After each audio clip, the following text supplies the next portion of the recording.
Bonjour à tous et bienvenue dans cette rubrique paranormale de culture et paranormal. Aujourd'hui, nous allons parler d'une personne assez connue dans le monde entier, mais plus précisément en Europe et aux États-Unis. Je veux bien sûr parler de ma voisine. Non, c'est pas le sujet pour aujourd'hui. Nous allons bien évidemment parler de la Dame Blanche. Pour beaucoup de personnes, la Dame Blanche signifie bien peu de choses, mais au-delà d'une simple femme habillée de blanc, la Dame Blanche, selon les pays, représente différentes personnalités et à différentes origines. D'ailleurs, le fait qu'elle soit plus connue en Europe et aux États-Unis fait de nous de gros tarés parano. Mais dans d'autres pays comme l'Andorre, les Dames Blanches, les Et oui, en Andorre, les Dames Blanches sont plutôt des femmes de sang royal ou princier, bien loin de notre culture de parano comme tu dis. Au contraire, dans d'autres pays, là où les dames blanches sont représentées comme des fées, des sorcières, des annonciatrices de mort, ou encore des spectres de femmes ou des péripathétiques. Bref, ces différentes illustrations de ces femmes, de ces dames blanches, sont surtout popularisées par des témoignages locaux ou par les romans et récits connus à l'époque, comme Le Château de Carpathie de Jules Verne en 1892, ou même de La Dame Blanche était noire, le roman de Michel Brosseau. La première version actuelle, la plus connue, serait que la Dame Blanche soit une autostoppeuse des routes de campagne qui ne parle jamais sauf pour crier attention au prochain virage qui par la suite, elle disparaît aussitôt.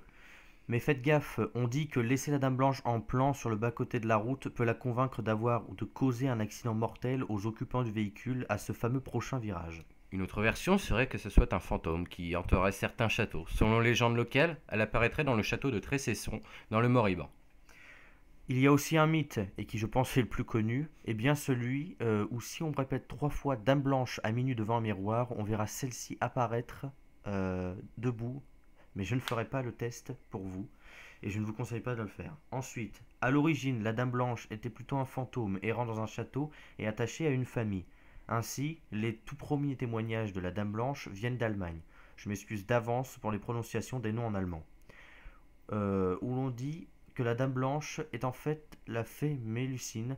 Elle apparaissait dans le château quand un membre de sa lignée devait mourir. Elle est aussi une familière des familles de Néos et de Rosenberg, où elle apparaît pour annoncer une naissance ou un décès dans la famille. Enfin, dernière version en France, une dame blanche errait dans le château de Poincé, château datant du XIIe siècle et situé dans le Maine-et-Loire.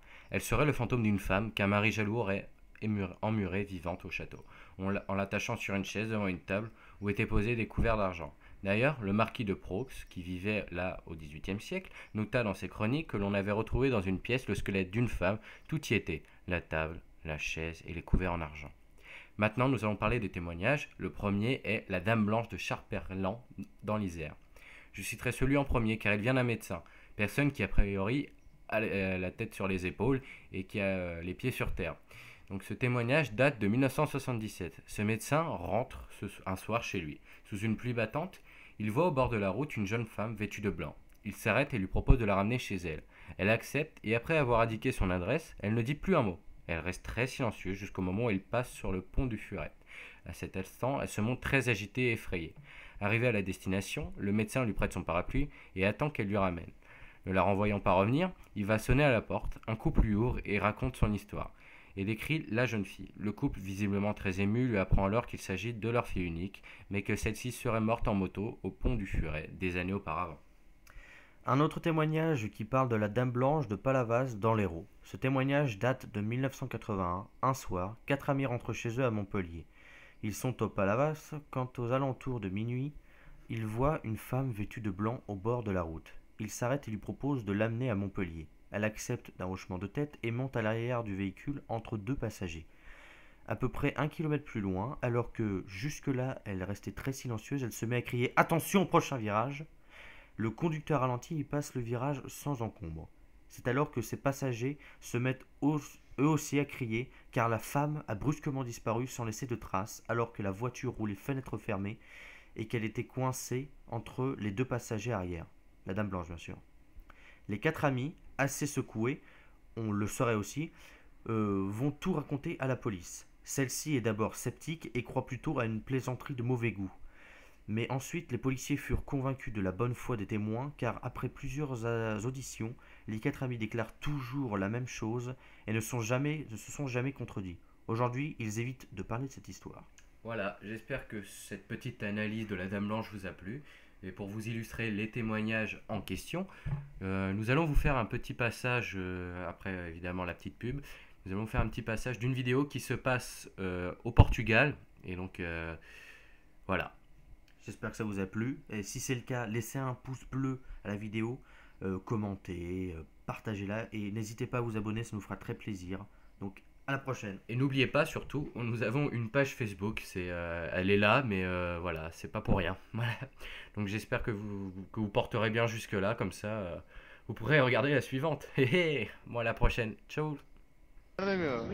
Então, mas está ali alguém, meu. Olha a minha vizinha, meu. Tua vizinha. Estou a usar, estou a usar. Pá, se calhar parar, rapariga. ela está aqui sozinha. Estás parvo, ok? Continua, Tá Tiago. bem, ela está aqui sozinha, não. Epá, e o que é que eu é um tenho a bocado ver com estranho, isso? ok. Vamos lá. Para, deixa vir, já que. Pode ser ajeitosa. Não sei porquê. Deixa andar. Boa noite. Olá! Boa noite. Quando é que vai? Onde é que vai? Está bem, pode vir? O carro é teu? Não há problema nenhum. Siga. Então, estás bem? A gente se vê Sintra. Eu fico já ali à frente. Ok, Vamos. então vai. Então, o que estás aqui a fazer estas horas, pá? O que estás aqui a fazer estas horas? Pá, ela pode ficar um bocado incomodada com a câmera ou aqui. Estou melhor desligar esta merda. Então, mas aconteceu alguma coisa? Como é que te chamas? Não sei nem se é o teu nome. Teresa. Aconteceu alguma coisa lá atrás?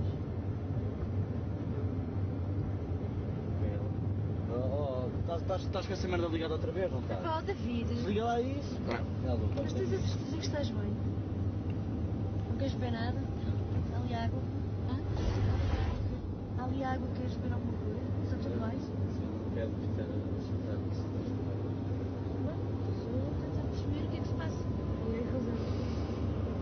Diz-me lá o que é que queres que eu veja? É assim tão. O quê? Estão a ver ali? Sim. Ali ao fundo? Foi ali que eu tive um acidente.